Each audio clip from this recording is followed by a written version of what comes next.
Sijin 2. Sijin adalah film supranatural horor yang berasal dari Turki. Sebenarnya Sijin memulai beberapa sesi, tapi saya akan bahas tentang sesi keduanya.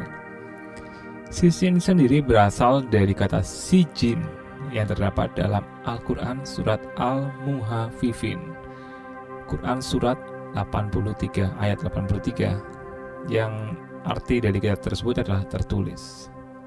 Lalu kita akan bahas langsung tentang cerita film Sijin kedua. Sijin bercerita tentang tokoh Hikran yang berusaha melepas sihir 41 jahitan yang harus diterimanya. Jadi di negara-negara lain juga terdapat semacam santet, tapi dengan bahasa yang berbeda. Dia disihir oleh bibinya bernama Nahmin lewat bantuan neneknya. Nahmin sendiri punya saudara bernama Zehra, ibu dari Hikran. Dia merasa iri dengan Zehran yang mempunyai 2 anak perempuan yang manis dan imut. Sementara dia sendiri mandul alias tidak punya anak sama sekali. Makin kesal tatkala Zehran ingin mendapatkan anak laki-laki untuk melengkapi 2 anak perempuannya. Kebetulan Zehran minta tolong kepada ibunya untuk mendapatkan momongan. Disinilah kesempatan Nahmin untuk menggagalkan apa yang diinginkan Zehran. Dia pun ingin neneknya menipu dengan cara memberikan boneka yang sudah dijampi-jampi. Jadi dia memberikan boneka yang sudah dimantrai dengan mantra 41 jahitan. Jadi sihir di sana memiliki nama sendiri-sendiri. Kalau di kita mungkin santet, tapi di sana ada sihir namanya 41 jahitan. Hal itu ditambah dengan 41 jahitannya terkutuk supaya keluarga mereka turun-temurun mendapatkan bencana. Dia menyediakan kelinci mati yang dibacakan jambi-jambi itu, lalu dimasukkan ke dalam boneka voodoo yang akan diambil oleh keluarga Zehra. Datanglah mereka berdua kepada neneknya. Zehra tak merasa ada kejanggalan karena ibunya bilang bahwa ini akan sangat manjur untuk kelangsungan momongan mereka. Nyatanya bencana-bencana pun dimulai.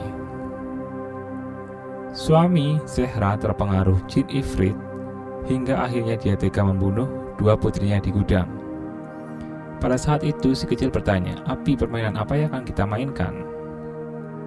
Si dewasa juga menanyakan hal yang sama. Ayahnya hanya menjawab dengan singkat, "Tenang, ini permainan yang sangat bagus, nak."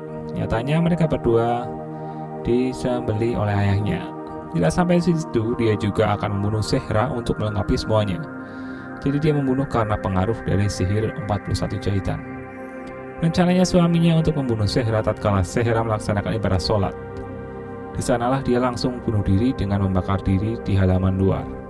Sontak Zehra sangat terpukul dan kematian mengenaskan sang suami.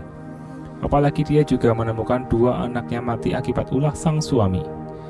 Tak lama dia mengandung. Mungkin dengan hal ini dia bisa mengobati semua penderitaan yang dialaminya. Hal yang dia inginkan ternyata gagal. Zehra harus rela mendapatkan anak perempuan, yakni Hikran, yang membuat bahagia bagi kedua perempuan jahat. Neneknya beserta saudara perempuannya. Pasca lahir, Zehra pun dibunuh oleh Nahim lewat bantal yang dibekam kepada wajahnya hingga dia mati. Hikran kecil tak tahu kebiadaban yang dilakukan oleh keduanya. Dia pun diurus oleh para pembunuh keluarganya. Dia menganggap Nahmin adalah ibu kandungnya sendiri.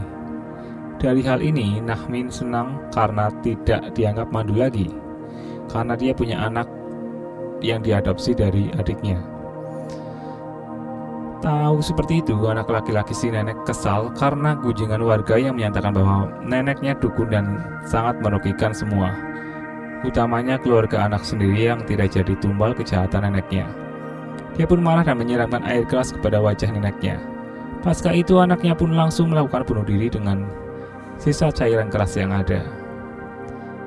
17 tahun berselang, Zehra punya suami dan mempunyai anak yang bernama Birol. Keluarga kecil yang sangat bahagia yang berakhir kandas ketika Birol harus mati lewat mantra yang masih tertanam pada Hikran. Bahkan Hikran sendiri sering diganggu oleh hantu ibunya, Zehran, dengan kata-kata yang menakutkan. "Kenapa kamu lahir? Aku hanya inginkan anak lelaki, kembalikan dia padaku." Dia sangat terpukul dengan keadaan ini. Suaminya pun depresi pasca matinya anaknya secara mengenaskan. Ya, disinilah mengakhiri hidupnya lewat cara bunuh diri.